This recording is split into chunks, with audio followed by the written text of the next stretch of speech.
tried to get in. I saw you sitting. I'm always waiting in traffic.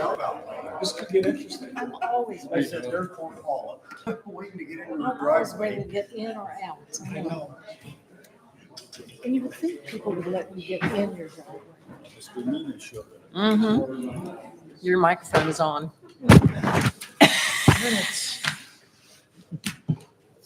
Hot mics. You don't really like this.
Good evening, everyone, and welcome to the regular town council meeting for the town of Southern Shores, this third day of September. Please stand with me and we'll do the Pledge of Allegiance. I pledge allegiance to the flag of the United States of America and to the republic for which it stands, one nation, under God, indivisible, with liberty and justice for all.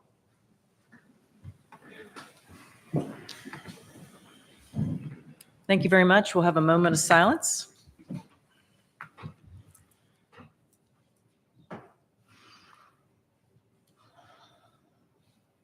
Thank you.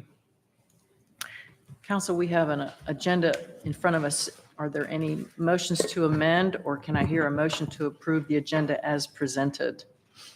So moved. Second. All those in favor? Aye. All those opposed? Motion carries. We have an agenda. Thank you. Council, we have a consent agenda, kind of large tonight. A surplus resolution, actually two of them. One for the police department, one for the public works. We have a fee schedule amendment, which includes adding T-shirt sales. It's very exciting. We have a budget amendment. We have approval of the planning board chair and vice chair, and we have the minutes approval that were emailed out earlier. Is there any discussion about the consent agenda, questions, or is there a motion to approve the consent agenda? I move to approve the consent agenda. Thanks, Paula. Is there Second. We have a second. Thanks, Rob. No discussion, so all those in favor? Aye. Opposed? Motion carries. Thank you. We're very honored tonight to have a presentation. I'm going to kick it off with handing over the meeting to Chief Cole.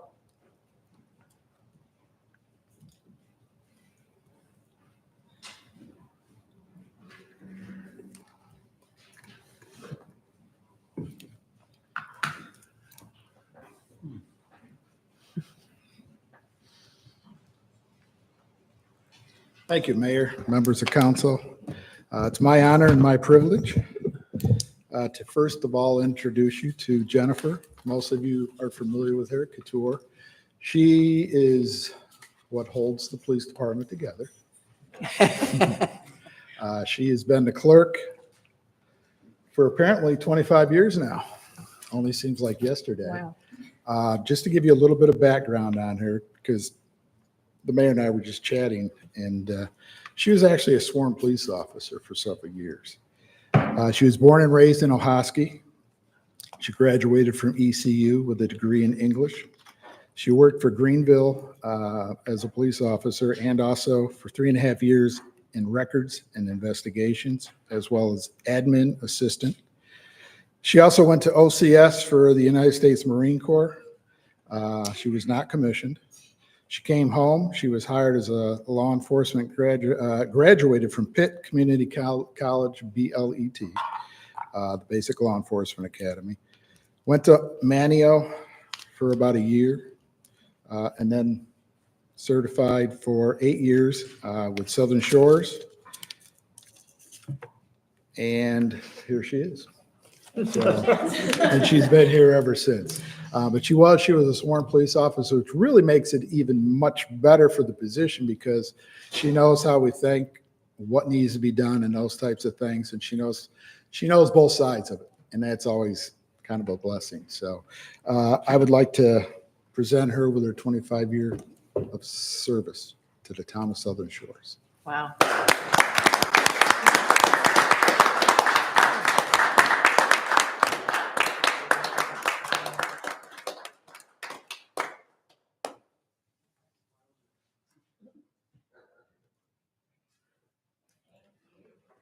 Thank you, Jennifer. Congratulations. You're awesome. Don't you know Jennifer puts up with a lot with those folks? No, I'm just kidding. Thank you, Jennifer, for all you do for our town and our community. Very much appreciate it. Moving on to our staff reports, we'll hear from our planning director and Deputy Town Manager, Wes Haskett. Good evening, Wes. Hey, good evening, Mayor, members of council. With respect to August permits, there were a total of 46 permits issued. They consisted of 8 zoning permits, 14 building permits, 23 trade permits, and 1 lot disturbance stormwater management permit. The total amount of fees that the planning department collected in August was $10,783.29. With respect to code enforcement, in August, there were four warning citations mailed for solid waste ordinance violations, and 2 were mailed for home occupation ordinance violations. With respect to our comprehensive land use plan update, the consultant has sent it to the Division of Coastal Management for certification. I have not heard anything since then. With respect to the planning board, the next scheduled meeting is for September 16th at 5 o'clock here in the Pitt Center. Any questions?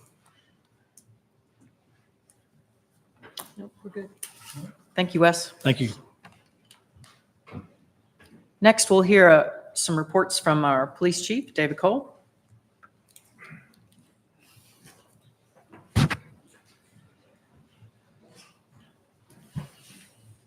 Thank you again, Mayor, members of council. I owe you 2 reports. First one will be July of 2024. As you can see on the screen up there, calls for service, we had 1,338. Out of that, we had 18 incidents, which were crimes that were reported, for a total of 28 total offenses. Criminal arrests, we had 5, with a total of 9 different charges. Citations, officers conducted 79 traffic stops, and they handed out 30 written citations and another 56 warning citations for July. We also had 88 local ordinances, mostly from our our community resource officer.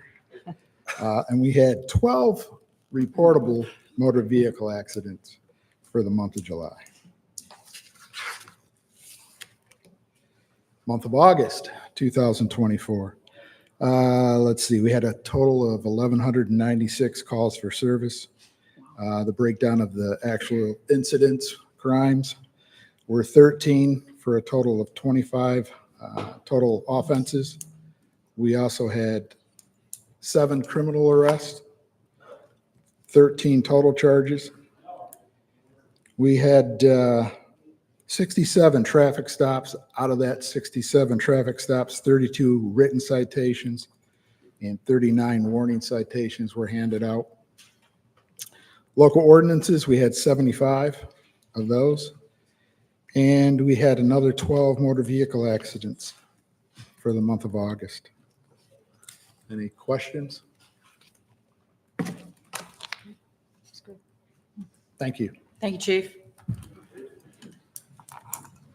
Next, we'll hear from our Fire Chief, Ed Limbacher. Good evening, Ed. Good evening, Mayor, Council. So the fire department report for the month of August. We had 3 structure fires. 2 of those were in Currituck and 1 was in Duck.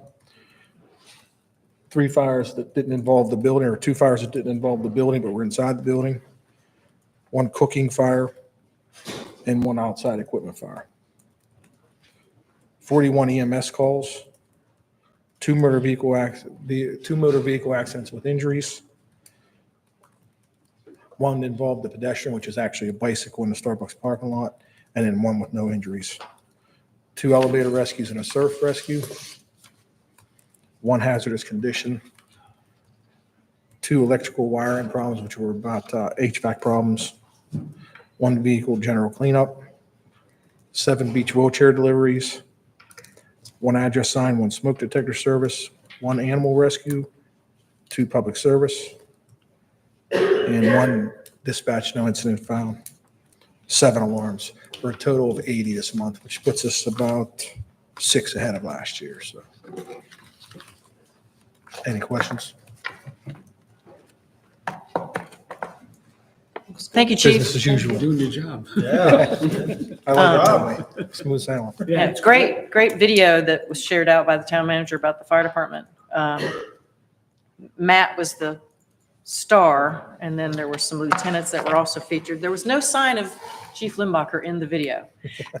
Did plenty of those. I thought I'd give Matt a little taste, but it's kind of a new recruitment video, and I think it was a little bit fresh. It's funny because a lot of those guys that were in that video were in the first one, and I shot Cliff a little email that looked like babies back then, but they're all grown up now. So Oh, okay, we're it's gonna good to watch still it. have. Oh, there you go. Okay, cool. Here it is for everyone's enjoyment. My name is Matt Dudek, Deputy Chief of the Southern Shores Fire Department. Southern Shores Fire Department provides fire and EMS and rescue responses to the town of Southern Shores and Martins Point, in addition to responding to any areas of Dare or Currituck counties as requested for fires and other major incidents. We are a prominently volunteer organization, meaning that our staffing is mainly composed of local residents who have volunteered their time both to respond to calls and to take part in the training required to be a responder with the fire department.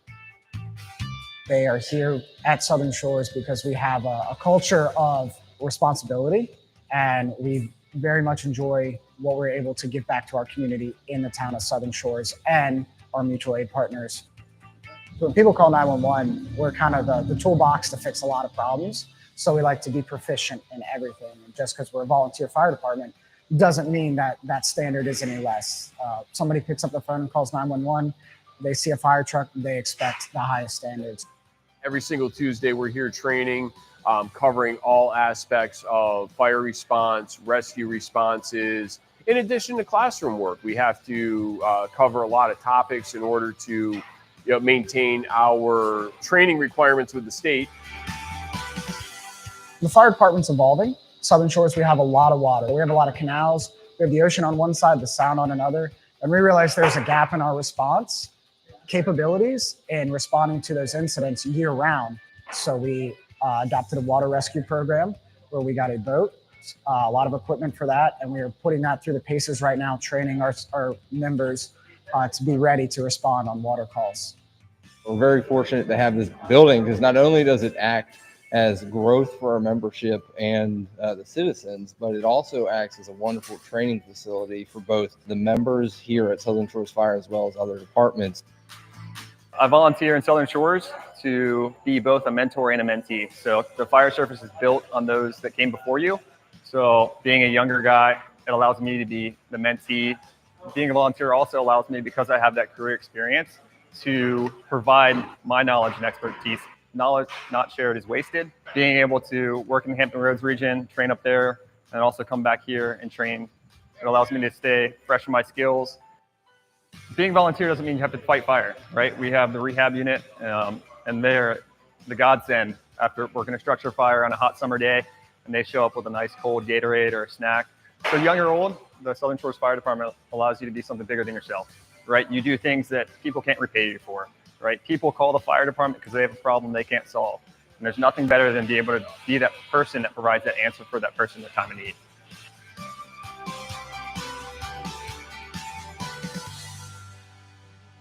I think we're pretty lucky to have Benny. He always does a really, really good job putting things together, because for those who haven't done that, it's kind of hard to sit in front of him, but he has a lot of patience, so he does good work. So Great job. Great video. thank you. Thank you, Chief. Now we're going to hear lots and lots of updates from our town manager, Cliff Ogburn. Good evening, Cliff. Good evening, everyone, and I'll try to keep it brief, but first I wanted to start off with the Chickahaw sidewalk maintenance. I want to thank Ms. Karen Cranda, who's here, who's the president of the CPOA Homeowners Association. She's been great to work with on this as we kind of navigate our way through. Several months ago, the then CPOA president asked if the town would consider taking over the maintenance of the sidewalks in the CPOA purview, which would be Trinity, Spindrift, and Chickahaw. Right now, we're operating under a memorandum of understanding that was signed in 2019 that laid out that kind of the understanding of that the CPOA would maintain the sidewalk, they would maintain the vegetation, the tree limbs, and that the town, as soon as the CPOA wanted to relinquish that, then the town would be willing to consider it. So here we are. We've in exchange for the taking over that work, as you may know, everyone may not know this, but the blue area outlined there is the part of the CPOA common area off of Chickahaw where the town parking lot is. That's actually the town's under an easement. And so that easement gives us the right to use that for beach parking and pedestrian facilities and so forth. What we've asked for is, because we're land starved as a town, we look at an opportunity that we might be able to increase this easement area and maybe expand that use into eventually, maybe, we may have to find a place for our ocean rescue contractor. Might be an opportunity for us to include additional parking. So this survey, the easement's in place. The survey is in the attorney's office to kind of add that new language, as well as with the surveyor to have this added. It'll probably be November, though. The surveyor's about 4 weeks out, and unless they can get finished in time to bring this back in October, it'll probably be November when we have that done. The blue area is about 60,000 square feet. The red additional area will give us about another 15,000. So it's a substantial amount of land for us. When we bid the Skyline project, the sidewalk, several months back, we also bid what we thought were some of the improvements that needed to be made to those sidewalks. And as soon as we can get this taken care of, we'll come back to you. Hopefully that bidder will keep or honor that bid a bit longer. But we do have identified some work that we feel like needs to be done sooner rather than later. So that's the update on that. Then, not to leave the SSCA out, we also have a deal working with them. The channel markers that are in the Jingai channel that have been there since, I think, the late 80s, maybe, the SSCA Boat Club at the time put those markers in, and they've maintained them up until this point. The SSCA has asked for some assistance. The way that agreement's kind of been a gentleman's agreement or gentlelady's agreement. The understanding was the SSCA owns and maintains and has the responsibility of those markers. The town and the Martins Point Homeowners Association would pay $400 annually into a fund for the maintenance of those. But we've tried in years past to get something a little more formal in place.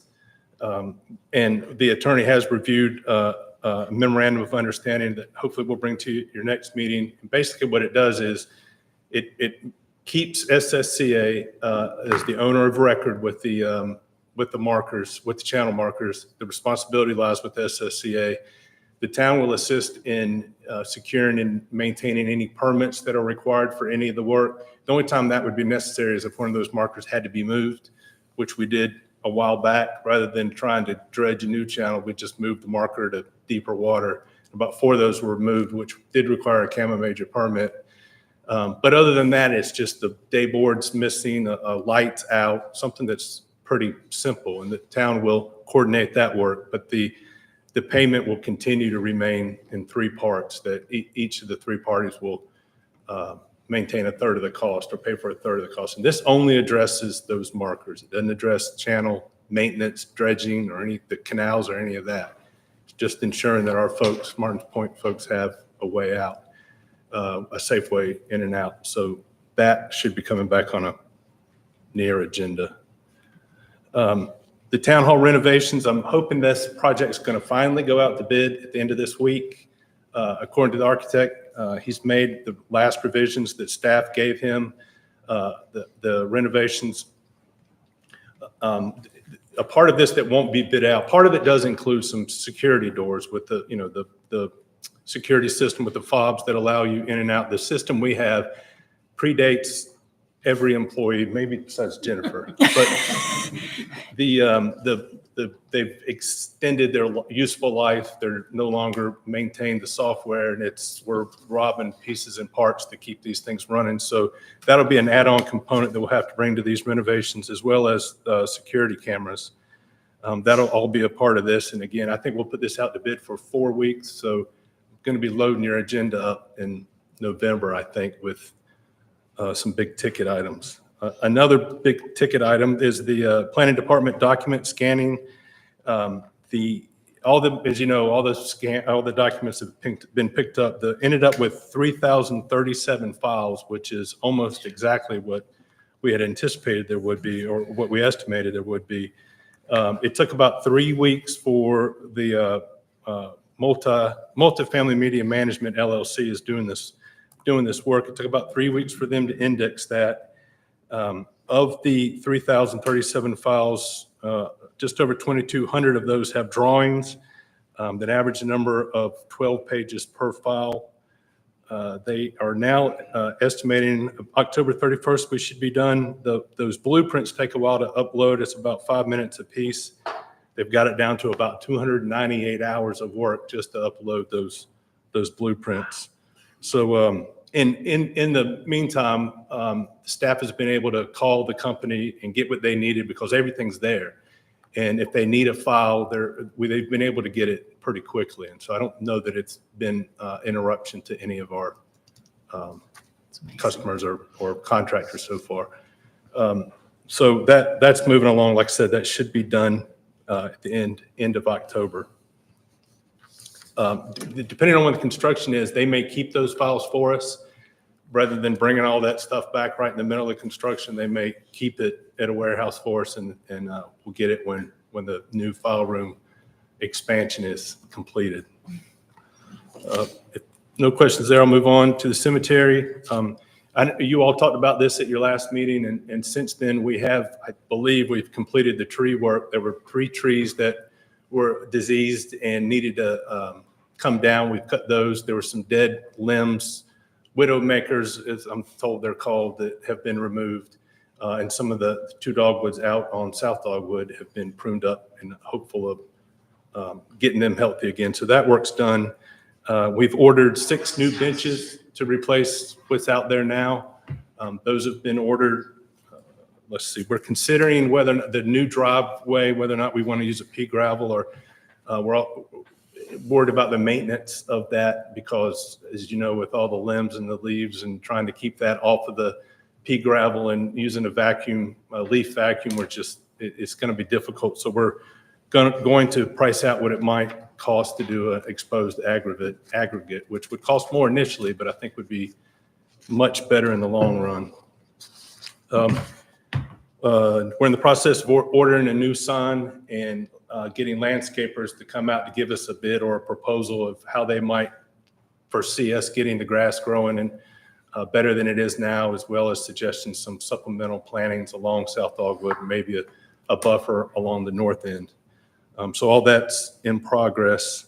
Another thing we want to consider while we're doing this is it's kind of a cumbersome process. If you're someone that's looking to purchase a cemetery plot out there, you have to come in, get a piece of paper and go out and try and find the grave marker that you want, and then the Public Works will flag it, and you go back out and make sure that that's in the right place.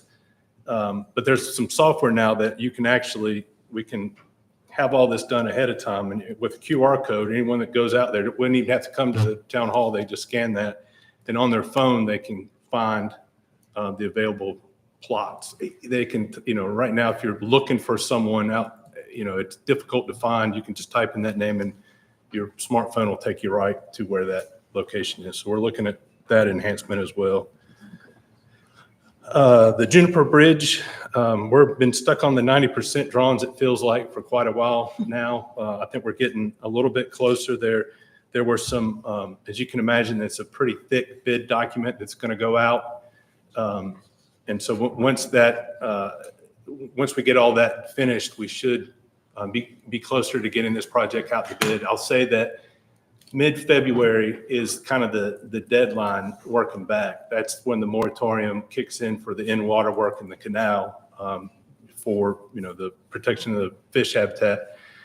So we're really working to have the culvert out and all the in-water work completed by that February 15th deadline. I believe it's the 15th. So we're kind of pacing everything back. But again, the goal would be to have a contract before you in November, if not earlier. This may be one where we have to ask to have a mid-month or call the special meeting just to make sure it's really critical. If we don't make that February 15th in water work, it'll be September and everything will be on hold until then. So we're trying to avoid that.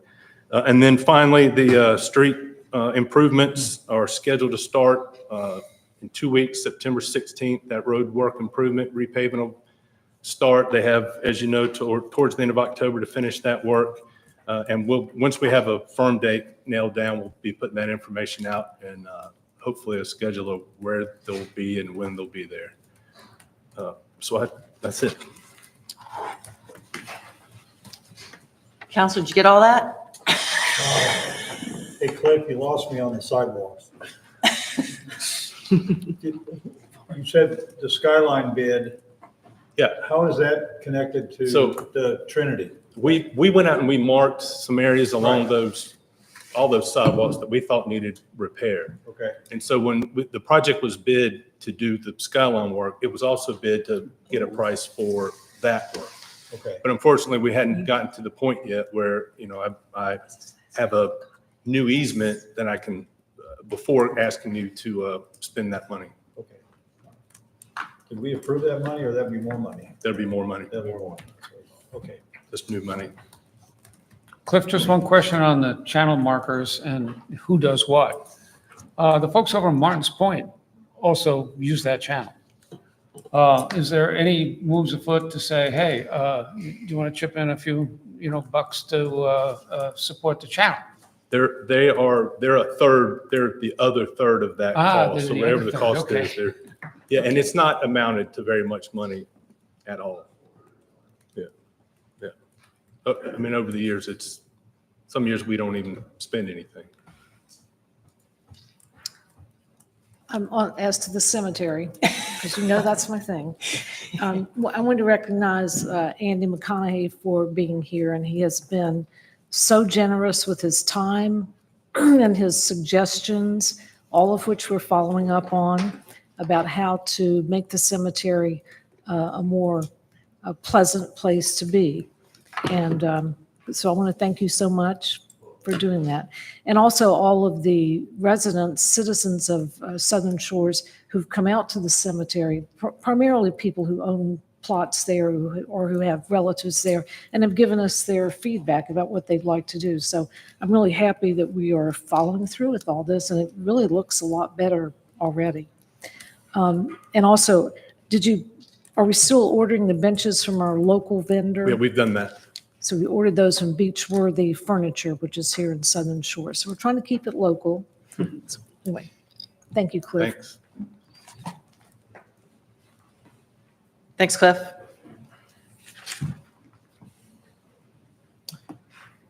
I'd like to recognize now our town attorney, Philip Hornthal. Good evening, Philip. Do you have anything for council tonight? Good evening, Madam Mayor. No, I do not. Okay, very good. We have a general public comment period. I don't know if anyone has signed up. No one signed up, okay. No old business, so we'll move right along to new business. This is the Southern Shores Entry Corridor Enhancement Committee. And it looks like there's some information in your book. Page 10. Page 10, sorry. And Cliff is going to start us off.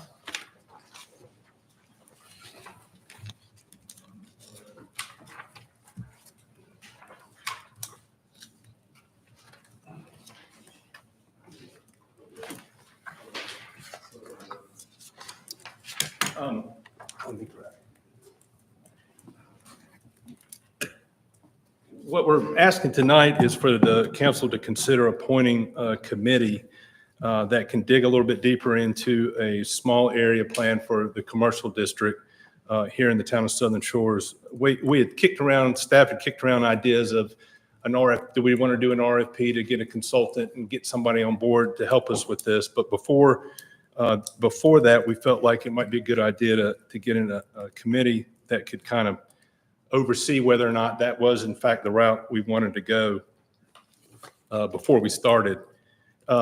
So in your packet, you'll see a idea of who might start off on that committee. We've suggested 8 positions, not necessarily names, but more so people that might fill the role. We've also added in there kind of a draft of what a charge would be for the committee. And in that, we have an example here of, I don't know, can you scroll through? This is one example of a small area plan that they took their comprehensive plan, their land use comprehensive plan that we've just, y'all have approved and it's waiting to get CAMA approval. And they go through it because our land use plan identifies enhancing the commercial district. The small area plan would be a step in that direction, is one of the actions from the land use plan update. But in this plan, you'll see they have certain goals. If you'll scroll down, this is kind of the summary of 21. I think this one's only 21 pages, actually. But you'll see, keep going.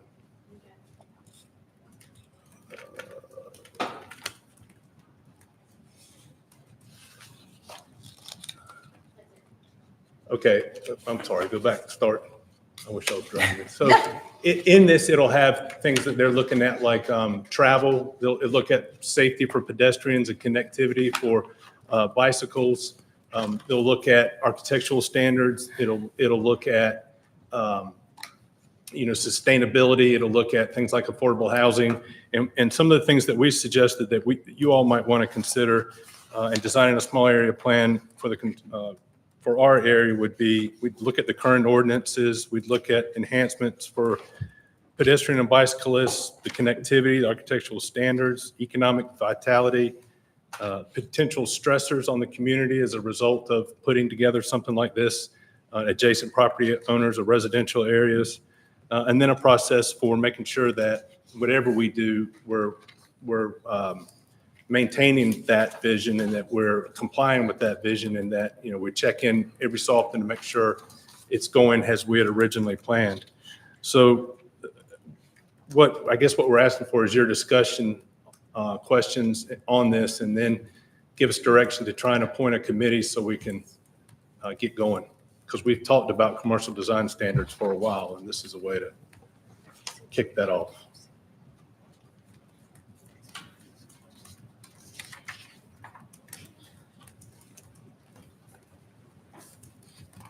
You good, Cliff? Yeah. So this is sort of my baby. A couple of years ago, I suggested commercial design standards, and the output of that wasn't exactly what I had in mind. And so I would like to have, citizen input and stakeholder input and building sort of a blue sky vision for what we have for our commercial entry corridor. Our entry corridor, which coincides, is our commercial district as well. Yeah. And it's not just the nuts and bolts of the zoning, but really the future vision. Often we've heard in some of the survey results, if people want more of a local gathering space, an event type location, things like that. This isn't the idea of purchasing any buildings or revamping it, but we're really driving our zoning and our town code amendments so that future development in this district will follow along concerted effort to the same goal, which hasn't happened thus far. And I think we all recognize this is like a 30-year concept because a lot of commercial districts have been built out. It's not necessarily going to be torn down and redeveloped tomorrow, but I think it would be, the town's matured to the stage where we might want to look at something more seriously like this. I think it's a good idea to get citizen input and involvement as well as, owners of some of the commercial pieces of property and see how they feel. And then we're not the font of all wisdom, neither is a consultant. So getting those people involved up front, I think would be wise. I'd be involved, love to be involved too. And how about somebody from the planning board? Yeah, well, a lot of this information, these examples that were provided by a planning board member, Michael Zahner, who's also works for, might be hopefully not a conflict, but he also works for a consulting firm who does planning work. He'd be one, and I don't know if you wanted to add a second or not, but what we had recommended in the packet, two appointed mayor pro tem or two council members, two folks who have own commercial property in the district. Let's see, we had some at-large members and then Wes Haskett as staff on the committee to make up 8. Yeah, I think it's a really good idea. It's not going to be an easy task at all. But I think it's something that the town would really benefit from. I know I've always been a fan of trying to make our entry corridor, I've never really called it an entry corridor, but the entryway into our town, I've always thought there was, more we could do to make it more attractive. So this would be an opportunity, and I don't know what that looks like when I say more attractive, but this would be an opportunity to at least discuss it, and look at some examples of what other folks have done and so on and so forth, and get input from the community. So, yeah. I think if council wanted to move forward, we could corral maybe a couple suggestions of the 3 at-large members or the commercial property owners and send them to the mayor. And maybe we have a slate next month. Or That sounds like moving forward. Yeah. Let's try to have a designated member of the committee ready to be voted on at the next meeting. Does that sound reasonable? Yep. Okay, sounds good. This is improved and unimproved Correct. Yes. commercial. It's the whole It's the corridor. whole corridor. Yes. So you start with defining the corridor. Is the entry to the town right out here at the junction? Or is it always coming across right Memorial? Well, I'm throwing think it would questions be- out to there. be I'm honest throwing- with you, I'm throwing Mark, questions out there because that's the kind of things that need to be answered. It's the commercial district, but this committee might start looking at, the RS10 section that's by the gas station. I mean, maybe the whole, it could metastasize into something further. But it doesn't have to just be relegated to commercial properties. It's really just the beautification of the town. You got to keep the signs painted. And it'll conform with the land use plan, Correct. It's the goal. Yeah. because this land use plan speaks to a lot of this, Yes, sir. the intention. Yeah. Okay. And you also have the added complication that we share the entry corridor with another town. See, that's the next step. That's phase 2. That's phase 2. That's phase Okay. 2. We want to do a good job with phase 1. Then we can take our show on the road. You don't want to share that? No, I do. I do. This is very maybe foolhardy of me, but I have a vision that, we will enlist Kitty Hawk in Dare County. But I want to do ours. Let's get an idea and a mission statement and a goal and a work product developed. I really think it'd be easier to make the argument for them to join us if we have something sort of, Plan. mapped out. And it doesn't have to be detail, but at least an idea of what we have in mind. And then I think we can have a nice conversation with our neighbors. I think there's multiple ways of doing this. I've run futuristic scenario workshops where what is the United States Army going to look like 30 years in the future? And some think tanks. So in other words, getting citizens' involvement, seeing what their vision is, and then it's kind of, all right, whether it's elements of a future vision or an actual storyline of what it would look like, and, all the connections and how it relates to the land use plan, that's all to be determined.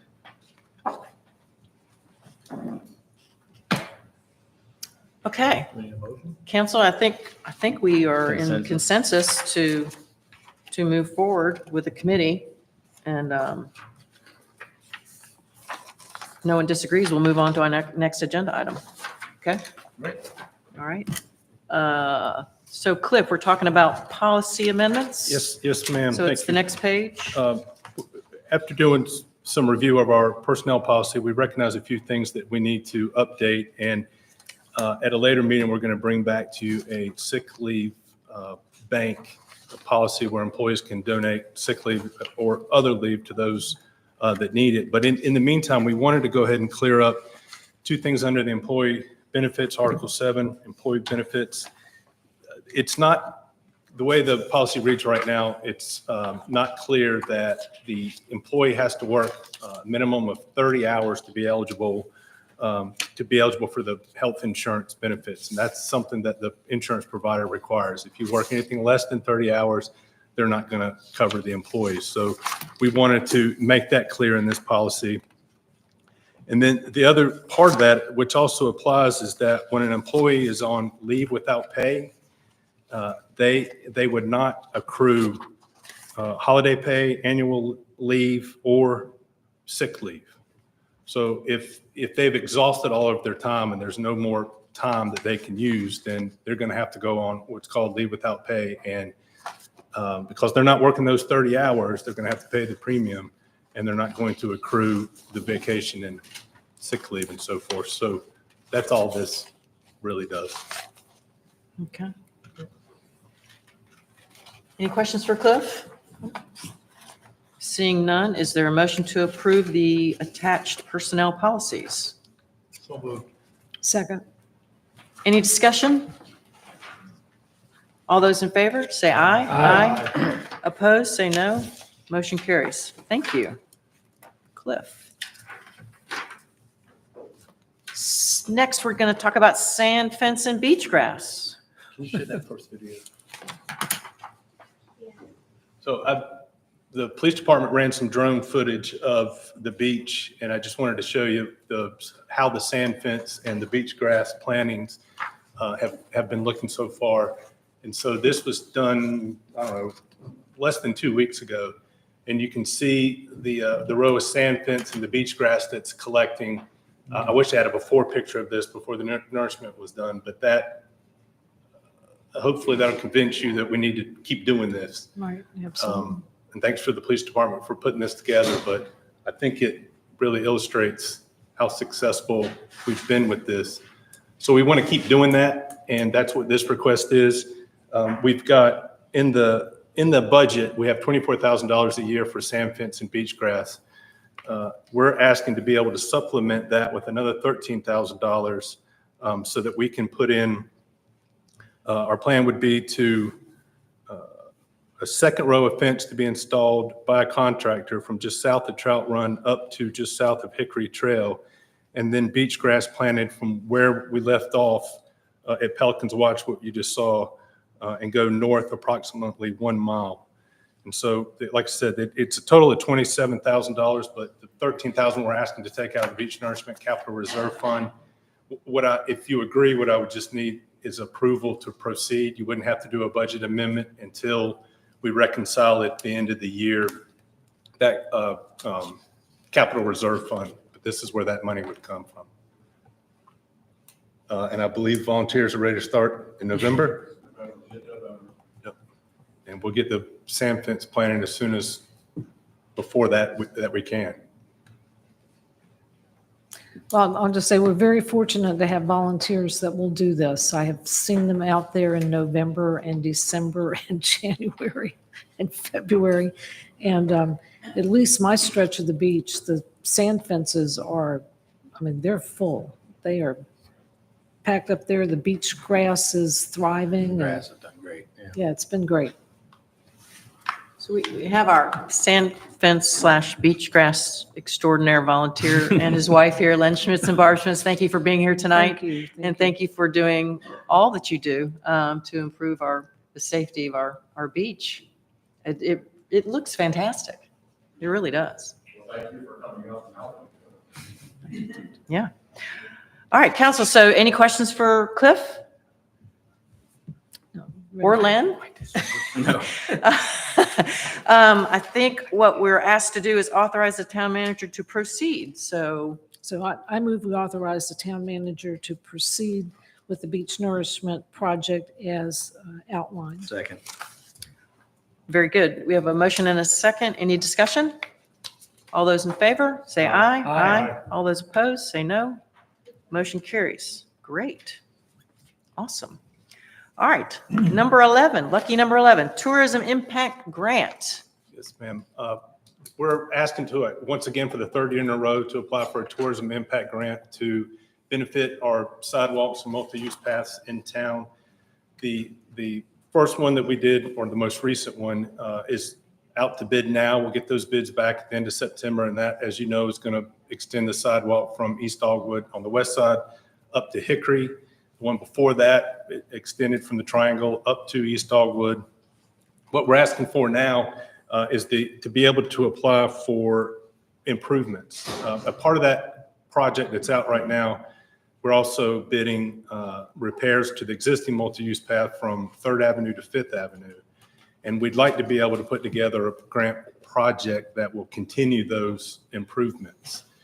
We think we've got a project out right now for about $150,000, so we want to apply for a $200,000 grant to make those improvements. And basically what it is replacing the asphalt with concrete as much as we can do where it's most needed with that $200,000. So that's kind of the shortest grant request I think I've ever made, but it's, the repair, we heard a lot from folks when we were talking about past that we need to maintain and take care of what we have before we keep building new. And so that's what this does. So what I'd be asking for is to authorize the town manager to apply for a tourism impact grant in the amount of $200,000 for multi-use path repairs. And do we know how old that asphalt is that we'd like to replace? It's old. Old. I Okay. asked one of the conditions of the tourism impact grant is they won't pay to repair something that they funded to be built. And so this section kind of predates that. And that's how long, I would, All right. 30 years. We need to get this in. Yeah, Yes. Yeah. We by need- the end of the month. Because the meeting's next week. we do need to get it in. Yeah. Make a motion to authorize the manager to apply for a tourism impact grant for existing multi-use path repairs. Second. Any further discussion, council? All those in favor, say aye. Aye. Aye. All those opposed, say no. Motion carries. Unanimous. Thank you, Cliff. That's it. Anyone else sign up for, or anyone sign up for public comment? Would anyone like to speak who hasn't signed up? I always say that. Okay. Council business. Rob, would you like to start? I'd like to commend the town. The town balloon ordinance video is the featured video on Current TV and stars Debbie Swick, and also best supporting actor is Cliff. So that is featured right on there.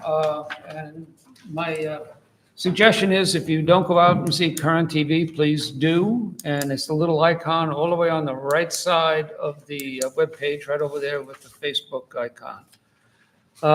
There's an upcoming meeting of the Current TV group to approve several of the grants from the different towns, and a general meeting, and there'll probably be a proposal, which I recommended, that we might have a film festival of some sort for the best produced videos in Dare County by all of the different towns. The Coastal Study Institute, K through 12 education, and the College of the Albemarle. So getting people involved, and then the director down there, Chad, will come up with a proposal, and we'll see how it goes.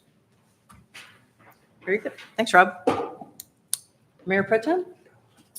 Nothing to report. Okay. Mark? The tour board met in August, we didn't meet in July.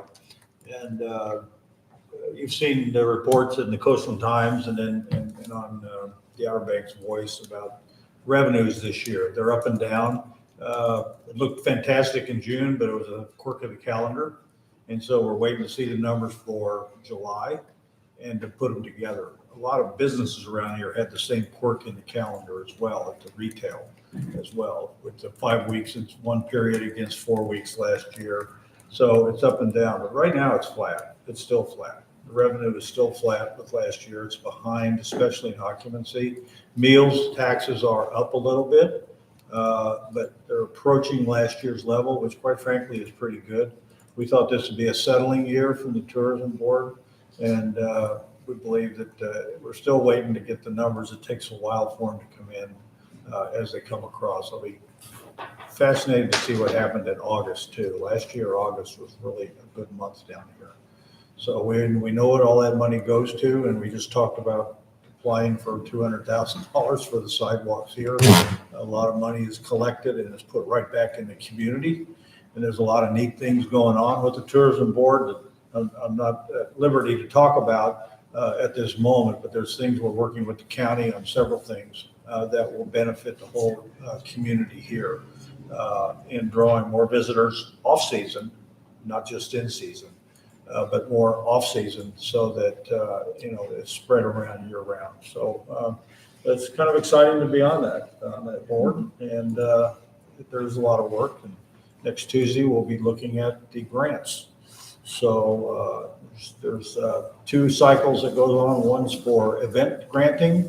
A lot of the events you see here, a lot of money is put back into the community to promote those events. And the other one is the improvement of the community, physical improvements. And that's what this sidewalk committee and everything else that they do, bathhouses and whatever else the municipalities ask for. So we'll keep tuned. Thanks, Mark. Paula?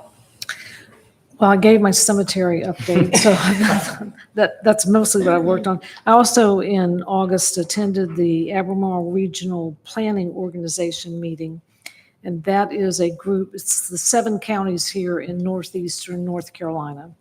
And one of the primary goals of that group is to establish legislative priorities for this area. But the most significant thing that came out of that meeting was an update on the Mid-Currituck Bridge. And Cliff, Sheila, were kind enough to post it on our website. So if you want an update on where the bridge is, that provides a lot of good information. Very good. Thank you, Paula. I'm just going to say that our next meeting is scheduled for October the 1st. And that's all I have. So, moving on, that's our council business. I'd like to make a motion that we go into closed session as the North Carolina General Statutes 143-318.11A3 allow us to do. So moved. And all in favor? Aye. Aye. We are now closed. Well, we're closing. I'm going to